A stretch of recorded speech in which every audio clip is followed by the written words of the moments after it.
하나님 말씀 요한일서 2장입니다. 요한일서 2장 12절로 14절에 있는 말씀 저와 여러분이 교독하고 마지막은 같이 읽겠습니다.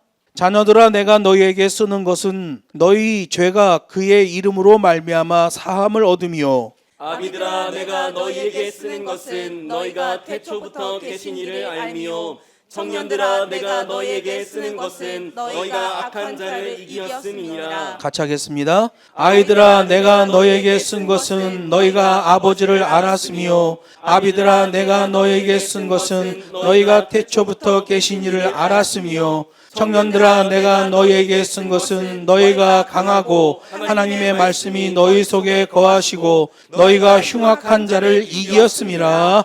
아멘. 본문 말씀을 가지고 성장하는 신앙인이라는 제목으로 하나님 말씀을 증거하겠습니다.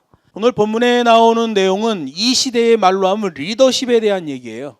리더십은 크게 두 가지로 나눌 수 있습니다. 하나는 골목대장 리더십이고요, 또 하나는 예수님의 리더십이에요. 세상에는 이렇게 두 가지의 리더십이 존재합니다. 골목대장 리더십은 떠들고 부수는 리더십이에요. 정치, 경제, 사회, 문화, 종교, 교육 모든 분야에 이 골목대장 리더십이 판을 치고 있습니다.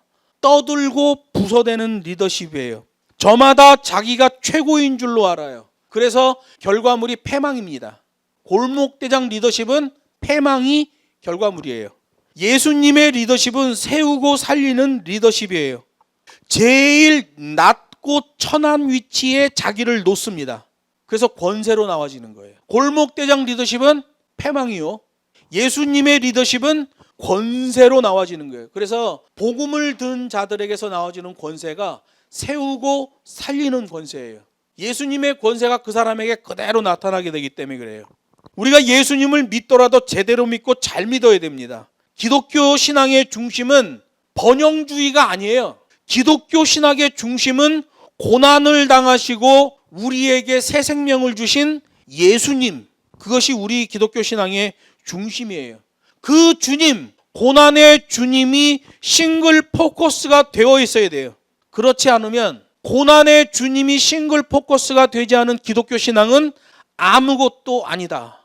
그래서 여러분, 이 시대에 대형 교회들이 많이 있지만 대사회적, 복음적 영향력이 안 나오는 교회가 그렇게 많은 거예요.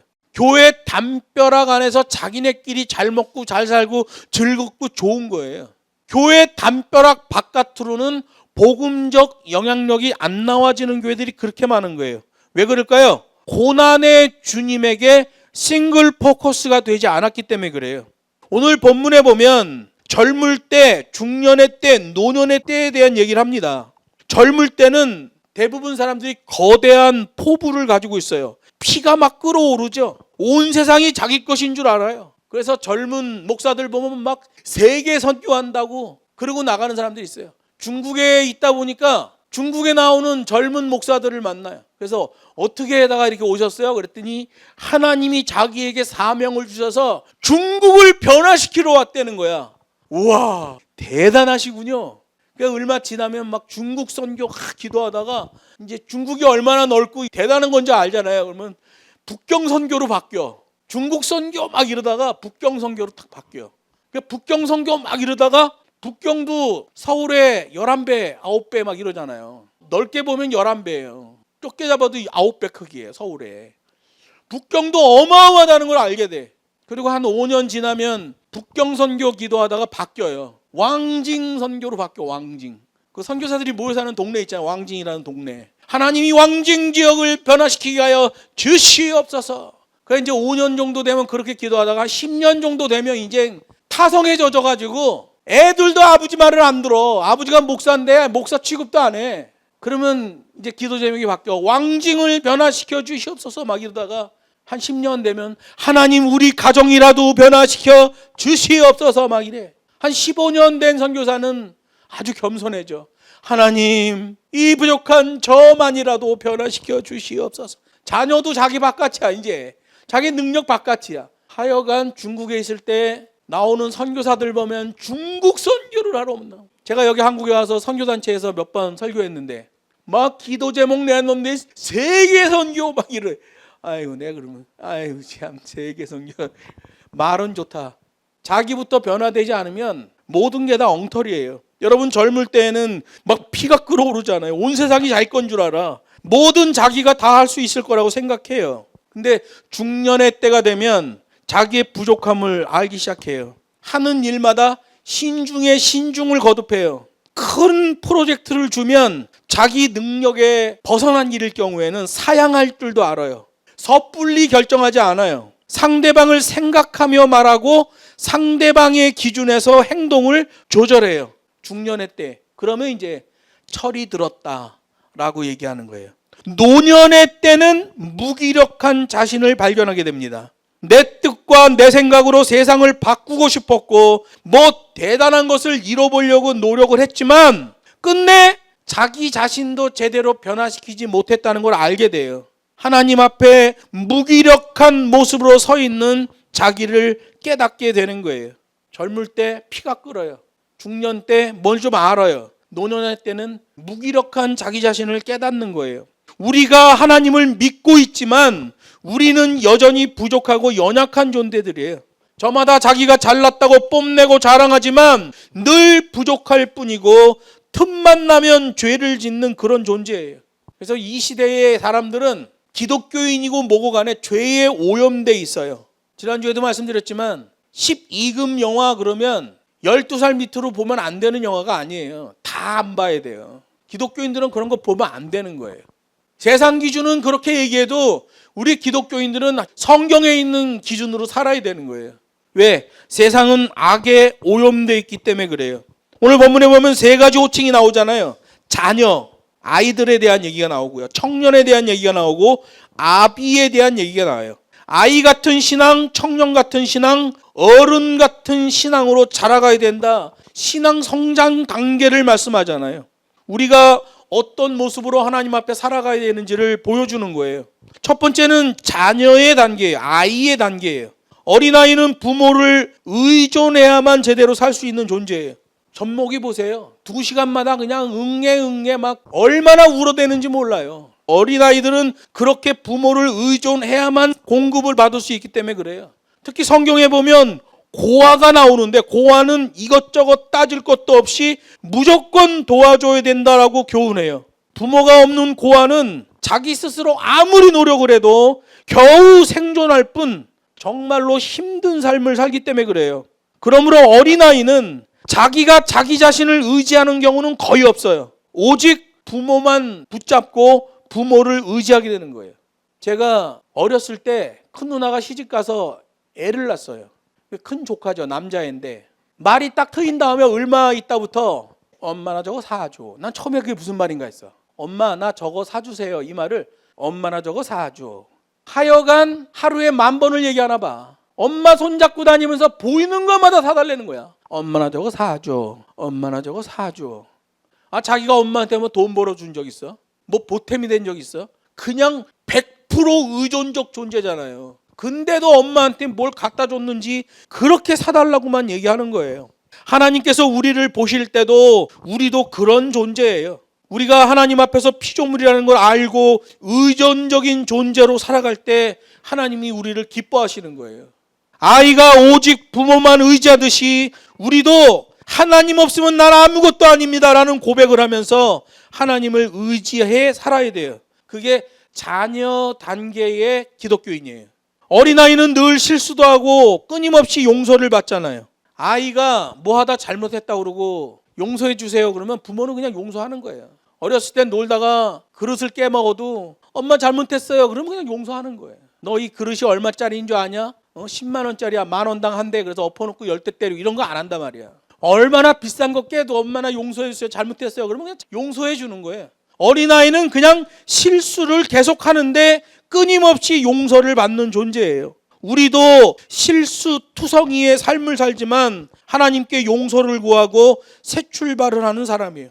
중요한 거는 어린아이는 죄를 묵히지 않는다는 거예요. 어린아이는 잘못했으면 바로 부모님한테 잘못했습니다라고 얘기하는 거예요. 여러분 어린이를 교육시킬 때 그걸 꼭 교육시키세요. 어린아이의 마음에도 좋지 않은 영이 역사를 하면 죄사함의 타이밍을 놓쳐버려요. 죄를 감춰요. 나중에 들킨 다음에 잘못했어요. 이런 사람이 되면 안 돼. 어린아이는 잘못을 안 해야 되지만 잘못을 깨닫는 순간 타이밍을 그대로 적용해서 엄마 잘못했어요 라고 말하는 사람을 만들어야 돼요. 그러면 그 아이는 성장해도 하나님 앞에 그렇게 큰 죄를 짓지 않습니다. 죄는 타이밍을 놓치면 죄가 점점 커지기 때문에 그래요. 어린아이는 자기가 칭얼거릴 때 그 필요를 공급하는 분이 부모님이라는 걸 잘 알고 있어요. 그래서 돈도 안 벌면서 그냥 눈에 보이는 것마다 엄마나 저거 사줘. 그 얘기를 노래처럼 하는 거예요. 여러분, 우리가 인생의 어려움을 당할 때 하나님이 진정한 공급자라는 사실을 믿어야 돼요. 아이는 끊임없이 부모한테 요구하면서도 미안한 걸 몰라. 부모가 자녀에게 그런 존재이기 때문에 그래요. 하나님도 믿음의 자녀들에게 주시기 위해 존재하는 하나님이에요. 우리도 하나님의 자녀잖아요. 하루하루의 삶 속에서 혹시라도 내가 지었을 수 있는 죄에 대하여 하나님께 용서를 구해야 돼요. 그게 욥기에 나오는 욥의 매뉴얼이에요. 욥은 아주 훌륭한 매뉴얼을 갖고 있죠. 자기가 생각이 안 나. 오늘 하루 산 것이 전체적으로 세세하게 생각이 안 들더라도 혹시라도 내가 죄 지은 게 있을 수 있다면 하나님께 용서함을 구해야 된다. 그래서 매일매일 하나님께 용서의 제사를 드렸던 거예요.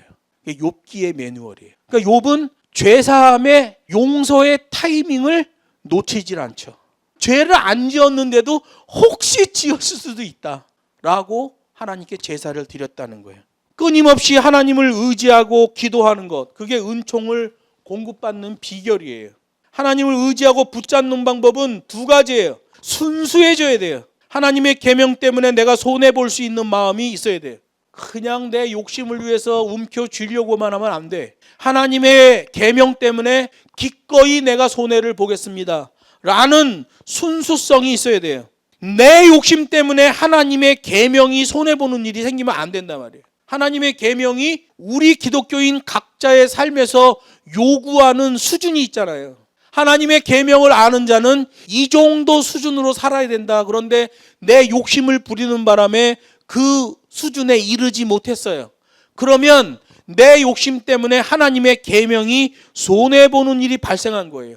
그러면 하나님의 영광을 가리게 되죠. 우리가 하나님을 의지하고 하나님을 붙잡는 방법 두 번째는 순종이에요. 첫 번째는 순수해져야 된다. 두 번째는 순종해야 돼요. 우리 인생에는 우선순위가 있잖아요. 말에도 우선순위가 있고 행동에도 우선순위가 있고 생각에도 우선순위가 있어요. 우선순위는 권리를 파악하는 거예요. 내가 이렇게 말할 권리가 있는가? 내가 이렇게 행동할 권리가 있는가? 내가 이렇게 생각할 권리가 있는가를 파악해야 돼요. 하나님이 말씀과 기도를 통해서 우리에게 은혜를 주시는데 그 은총에 순종해야 돼요. 그게 땅에서 거룩해지는 놀라운 매뉴얼이죠. 순종이 매뉴얼이에요. 여러분, 땅에서 어떻게 거룩해져요? 이 땅은 악으로 오염되어 있는 세상인데 어떻게 우리가 이 땅에서 거룩해지겠어요? 근데 거룩해지는 방법이 있어요. 하나님 말씀에 순종하는 거예요.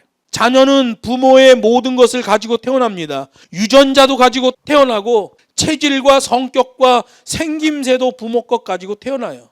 근데 부모 것을 자녀가 가지고 태어날 때 조심해야 될 게 있어요. 부모의 돈은 조심해야 됩니다. 부모가 돈을 많이 벌어서 자녀에게 금수저를 줬다. 여러분, 사회학적으로도 부모에게 금수저를 물려받은 자녀들이 제대로 되는 경우가 별로 없습니다. 뭐 대기업 하는 사람들이 재벌 2세, 3세 이렇게 돈이 물려지지만 매스컴에서 나오는, 뉴스에서 나오는 그들의 삶의 일부분만 우리가 보잖아요. 저 사람은 경영자구나 이런 것만 보죠. 그들의 개인의 사생활로 들어가 보지 않는 거예요. 그냥 죄 범벅으로 살아갑니다. 여러분, 자녀는 부모의 것을 가지고 태어나요. 그런데 조심해야 될 게 있어요. 유전자 이런 거 어쩔 수 없죠. 체질 어쩔 수 없죠. 이건 내가 어떻게 할 수 없는 거예요. 성격 뭐 어떻게 할 수 없어요. 제가 알러지가 좀 있는데 내 자녀들이 알러지가 있어요. 어떻게 그런 것까지 닮아갖고 나왔는지 모르겠어요. 자녀는 부모의 것을 가지고 태어나는 거예요. 돈은 조심해야 됩니다. 그래서 부모의 말씀에 순종하면 거의 모든 게 다 잘 되어지는 거예요.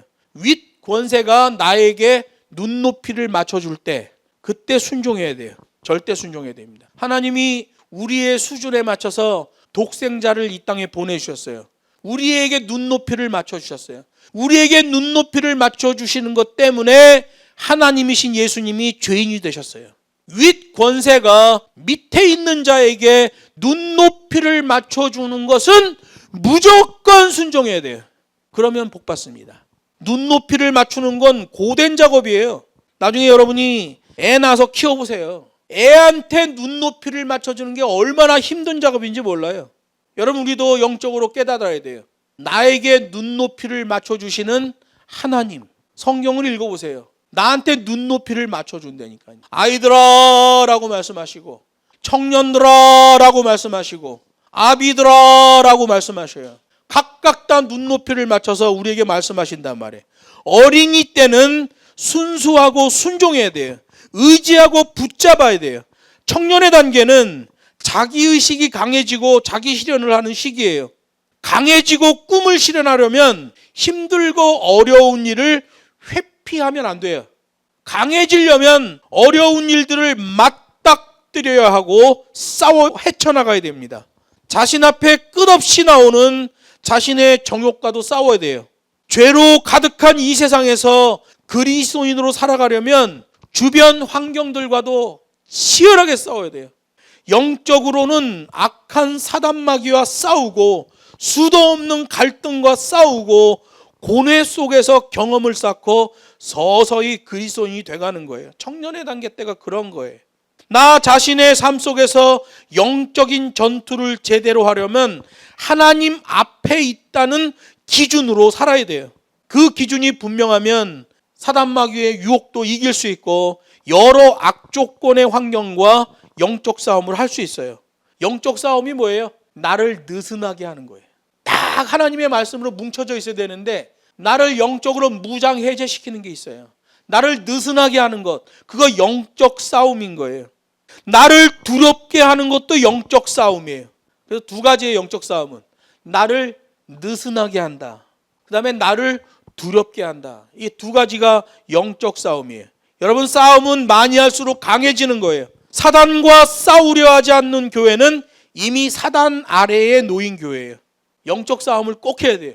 나를 느슨하게 하는 게 뭔가, 나를 두렵게 하는 게 뭔가, 이걸 꼭 구별해야 돼요. 실제 중국 사역을 하면서 우리 사역을 본 목사님들이 그런 고백을 해요. 중국 사역이 이런 줄 몰랐습니다. 우리는 지방 사역 나가면 게릴라 전도예요. 여러분, 전쟁에서 게릴라전이라는 게 있잖아요. 특수부대들이 하는 거예요. 어디 지역에 팍 나타나서 막 혼란을 일으키고 순식간에 퇴각해서 없어져 버려.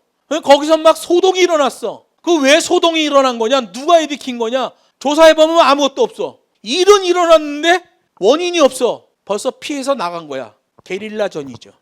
여러분, 사역도 게릴라 사역이 있어요. 빵차 타고 어느 지역에 들어가서 한 20분 정도 하나님 말씀 아주 엑기스로 가르치고 빵차 타고 신나게 도망 나오는 거예요. 도망 나오는 것도 뭐 10분, 20분 나오는 게 아니야.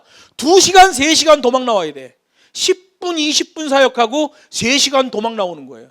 그리고 도망 나와서 또 그 지역에서 사역하고 또 그 다음 지역으로 도망가고. 게릴라 사역하면 아주 힘들어요. 그런데 한국에서 온 목사님들이 저랑 게릴라 사역을 하고 감동을 하는 거예요. 세상에 이런 사역이 다 있냐. 자기가 눈으로 봐도 엄청나게 긴장된 사역이거든. 엄청나게 위험한 사역이거든. 그런데 그럼에도 불구하고 그 게릴라전 선명성과 기동성으로 싸우는 현장 사역이 되어진다는 거죠. 청년의 때에 그런 단계예요. 성경은 이긴 자는 면류관을 받고 진 자는 이긴 자의 종이 된다고 말해요. 그래서 이기기 위해서는 게릴라 전술까지 실행하는 것, 선교사역에서의 굉장히 좋은 매뉴얼이에요. 제가 북경에 있을 때 외치잖아요. 준비는 철저히, 훈련은 가혹히, 전투는 치열히, 그리고 무대 뒤로 조용히 사라져라. 게릴라 전술을 얘기하는 거예요. 근데 요즘 한국에 있는 사역자들은 이런 게릴라 사역 잘 모를걸? 여기는요, 느슨해지기 딱 좋은 데예요. 저도 그래서 항상 영적으로 각성을 해요. 경각심을 가져요. 느슨해지지 않기 위해서. 한국은 그냥 냄비 안에 들어있는 청개구리랑 똑같아. 물을 살살 데우면 청개구리가 냄비 안이 따뜻하고 좋으니까 그냥 머물러 있다가 좀 더 뜨거워지면 죽는 거지. 한국 교회는 냄비 안에 들어있는 청개구리 같은 신세에 느슨해져 있어요. 근데 그게 느슨하다는 영적 싸움을 몰라요. 그래서 프로그램과 이벤트 잡아 돌리고 신나고 활성화되면 뭔가 하는 것처럼 착각을 하는 거예요. 여러분, 지상교회는 전투적인 교회이고 모험적인 신앙, 도전하는 용기, 실천하는 영성이 그 전투적인 교회의 전투 교범이에요. 모험적인 신앙, 도전하는 용기, 실천하는 영성, 전투적인 지상교회, 전투적인 교인이어야만 사단과 싸워 승리할 수 있는 거예요. 그런데 이 시대 청년들 보면 사단 마귀의 밥이 된 청년들이 그렇게 많은 거예요. 순수하지도 않아요. 순종하지도 않아요. 느슨해져 있어요. 경각심도 없어요. 죄에 물든 세상 속에 그냥 같이 동화되어 있어요. 이게 이 시대 젊은이들의 큰 문제죠. 어린 아이 수준에서는 의존적, 잘못하면 타이밍 놓치지 않고 회개하는 것, 청년의 때에는 영적인 싸움을 치열하게 해내는 것, 그 다음에가 아비의 단계가 있는 거예요. 아비의 단계에 대해서 오늘 본문이 말하잖아요. 영원 전부터 계시고 영의 세계에 계신 아버지 하나님, 그 창조주를 경험하고 아는 단계가 바로 아비의 단계예요. 젊었을 때 영적 싸움을 많이 한 자, 하나님에 대해 더 많이 알게 되는 거예요. 그래서 젊었을 때 그렇게 영적 싸움에서 승리한 자들은 아비가 되면 가르칠 수 있는 자가 되는 거예요. 영적으로 많은 경험을 했기 때문에 영적인 아비 노릇을 하며 가르치고 베풀며 존귀와 영광이 그를 통해 나타나는 거예요. 심리학에서 보면 어른 아이라는 게 있어요. 몸은 어른이 돼 있는데 생각은 어린아이의 수준에 머무르고 있는 사람을 말하는 거예요. 아주 큰 문제죠. 어른 아이가 되면 제 역할이 안 나와요. 일본에 가면 40, 50 된 사람들이 70, 80 된 부모 밑에서 부모에게 나오는 노인연금으로 먹고 사는 사람들이 있어요. 그런데 그 노인들이 80이 넘어가면 돌아가셔요. 그러면 노인연금이 안 나오잖아요. 부모님이 없으니까 노인연금이 끊어져. 그런데 부모가 받던 노인연금에 붙어서 살던 어른 아이들, 40대, 50대 그 중년들, 부모가 죽은 다음에는 부모의 노령연금이 없어지니까 완전히 폐인이 돼버리는 거예요. 일본이 지금 그게 엄청난 사회 문제가 되고 있어요. 그 노인이 살아있을 때는 40대, 50대 그 사람이 부모랑 어떻게든 먹고 살았는데 부모가 죽고 나니까 노령연금이 끊겨서 이 사람들을 어떻게 해야 될지 모르는 거예요. 일본에만 해도 몇십만 명이 그 상태에 있다는 거예요. 어른 아이지요. 성경은 말합니다. 아이의 단계에서 청년의 단계로 올라가야 되고 청년의 단계에서는 아비의 단계로 올라가야 된다. 신앙은 그렇게 성숙해야 된다. 그게 전투적인 교회에 있는 진정한 성도다라고 말하는 거예요. 그리고 그런 사람들이 자기 위치에서 제 역할, 제 본분을 다하게 되는 거죠. 누구든지 자기 위치에서 제 역할과 제 본분을 다하는 자든 가정도 아름답게 만들고 교회도 사회도 국가도 아름답게 만드는 자들이 되는 거예요. 여러분, 우리나라 보세요. 요 며칠 새 일어난 일 보세요. 정치 지도자라고 하는데 심리학적으로 보면 어른 아이예요. 그들의 선배로부터 물려받은 정치적 권세, 경제적 권세, 이런 거 가지고 껄떡껄떡거려 되는 거죠. 어떤 결정적인 일이 나오면 골목대장 리더십에 막 떠들고 부셔대려고 그래요. 세우고 살리는 권세가 안 나오는 거예요. 왜 그럴까요? 단계적 성장이 안 된 거예요. 여러분, 우리 기독교인들은 국가 지도자를 뽑을 때 그 단계적 성장이 일어난 사람인지 안 일어난 사람인지를 봐야 됩니다. 아주 어려서부터, 특별히 개천에서 용이 나듯이 단계로 올라오는 사람들이 있어요. 정확한 단계로 올라옵니다. 그런 사람들은 진정한 지도자가 되는 거예요. 근데 그 단계가 없이 부모의 권세, 부모의 돈, 부모의 권력으로 높아져서 껄떡거리는 사람들이 있어요. 그들의 개인의 삶을 들어가 봐야 돼요. 개차반이에요. 교회는 그런 사람들을 분별해내야 됩니다. 거짓과 조작질을 분별해내야 돼요. 그래야 우리도 어른 아이에 머무는 그런 우를 범하지 않게 되는 거예요. 말씀을 맺습니다. 하나님께서 일하시는 기준은 인간의 순종에서부터 시작돼요. 축복의 시작도 순종이요, 변화의 시작도 순종이에요. 특히 하나님이 인류 구원의 아가페를 시작하실 때도 그 바로 앞에 예수님의 순종이 있었다는 것을 꼭 기억해야 돼요. 순종 다음에 하나님이 일하시는 기준이 나와지는 거예요. 우리가 성숙한 믿음으로 성장하려면 아이도 청년도 어른도 모두가 하나님의 계명에 싱글 포커스하며 순종해야 돼요. 하나님 앞에서 어린아이로서 의존성을 갖고 잘못됐으면 회개하고 용서받아야 돼요. 하나님 앞에서 청년으로서 기도하고 순종하며 영적 전쟁에서 승리해야 돼요. 하나님 앞에서 아비로서 하나님을 가르치고 베풀며 많은 사람에게 유익을 끼쳐야 돼요. 절대로 어른 아이가 되면 안 돼요. 그 단계를 밟고 올라가야 돼요. 그런 사람들은 하나님의 일꾼으로 쓰임을 받게 돼요. 진짜 일꾼이죠, 그런 사람들이. 정치, 경제, 사회, 문화, 교육, 종교 모든 분야에서 그런 사람들이 리더가 돼야 돼요. 부모의 돈 갖고, 부모의 권세 갖고, 부모의 명예 가지고 껄떡껄떡거리다가 어느 한 자리에 가 있는 사람들, 그런 사람들 조심해야 돼요. 신앙인으로서 근사하고 반듯하게 성장하며 복음의 승리와 하나님의 영광을 일구어내는 우리 모두가 되기를 주 예수의 이름으로 축복합니다.